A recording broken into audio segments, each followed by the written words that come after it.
Time to look at other countries, other teams out there fared so far in Russia. We'll start with Group C games played over the weekend. On Saturday, France took on Australia, and that one ended up being a very competitive affair. Ended 2-1 in favor of France. It was a very, very tight one there, but France managed to get all 3 points. Also in that group, Denmark defeated Peru by a lone goal. In Group D, Argentina, Iceland battled to a 1-1 draw. That's Nigeria's group, while Croatia defeated Nigeria in the second game. While in Group E, Costa Rica, beg your pardon, and Serbia faced up, and was Kolarov scoring the winner there for Serbia. Brazil and Switzerland also played in it 1-1. And while in Group F, that's where we have the shocker of the tournament so far. And Mexico won, Germany won, and that's where we take it from. Austin, Germany versus Mexico. I mean, we're not even done with the first round of matches, and we already seen an upset. Defending champions, Germany dropping their game against all expectations. And from a lot of people that watched the game, it could have actually been more if Chicharito was a lot more composed in the final third.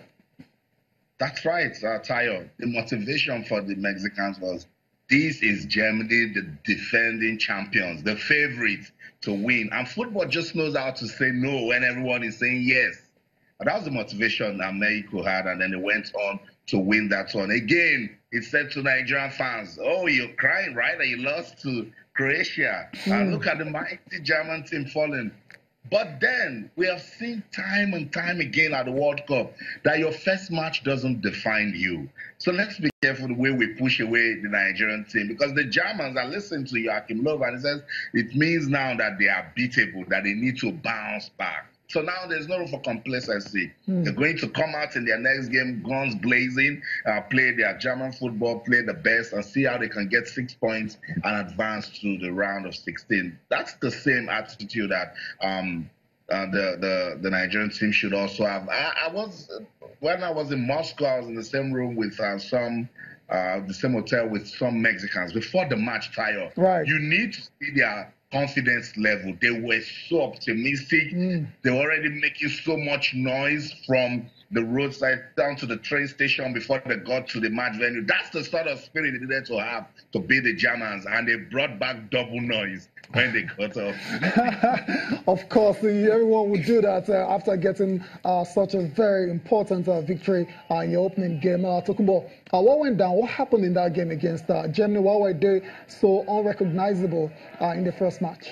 Well, the German defense was shaky. I mean, when you saw them on the fast break, the way the Mexicans were penetrating them, it was quite surprising, I mean, Germany had more possession, but every time the Mexicans got it and, they sped down, they're penetrating the defense. Interesting, because you mentioned that Mats Hummels has come out, and it looks like that was a shot to the coach, because he said they were too open and everyone was trying to attack. And a lot of the times when the Mexicans got the ball and attacked, it used to be just him and Boateng alone. Yeah. I mean, that's very unlike Die Mannschaft, Exactly. They have a solid defensive structure. So, but if anybody can fix it and get it right and progress, it's the Germans.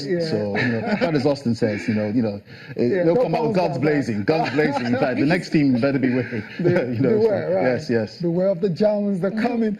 Okay, hopefully they're coming, because I didn't see anything like that. I mean, in that game as well. I didn't recognize that same team that, with grit and everything you can think of what they did in 2014 and all that. And the bulk of the players are here. That's the irony of it all. I mean, bulk of the players are here, and then you just can't do much. But we'll see how far they can go. Going by the prediction and all that we heard all the time, the elephant prediction, the polar bear prediction.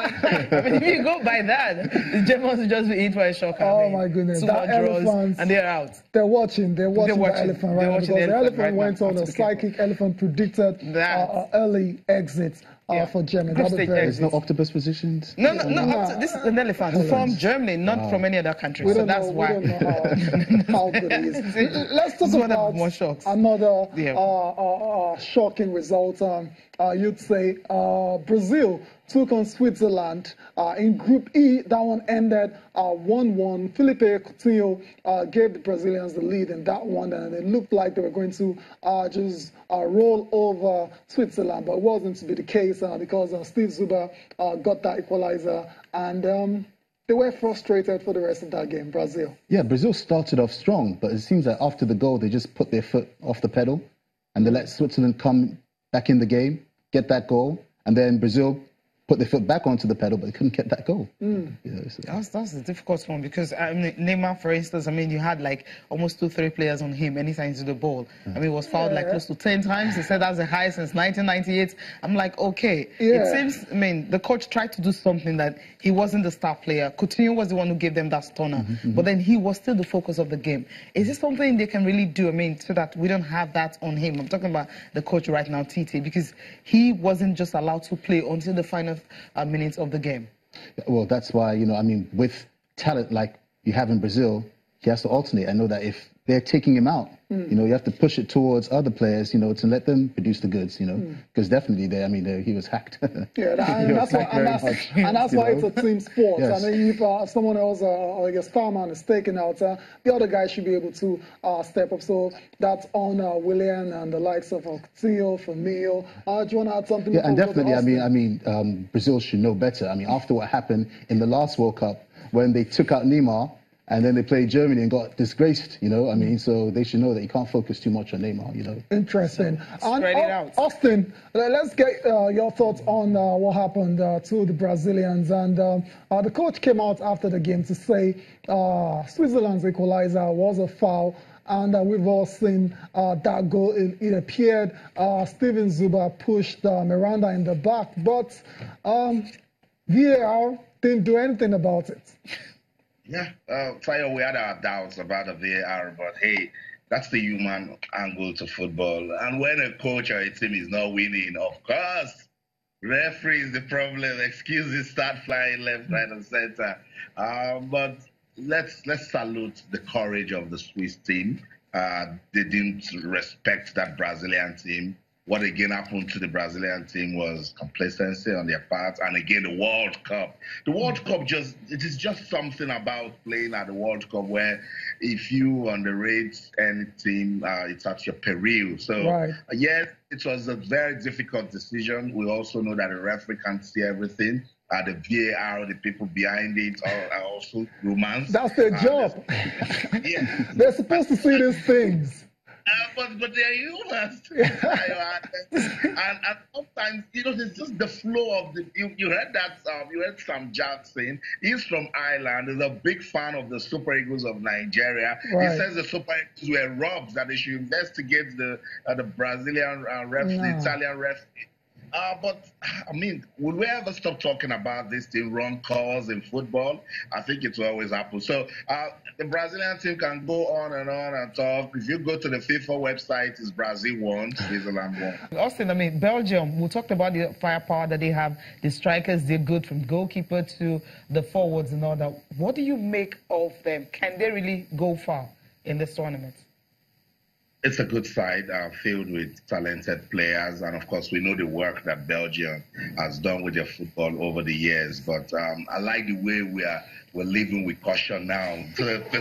What persons have seen, it's just day 5 and we've seen upsets at the World Cup. So nobody's coming out to say, oh, Belgium will run over Panama.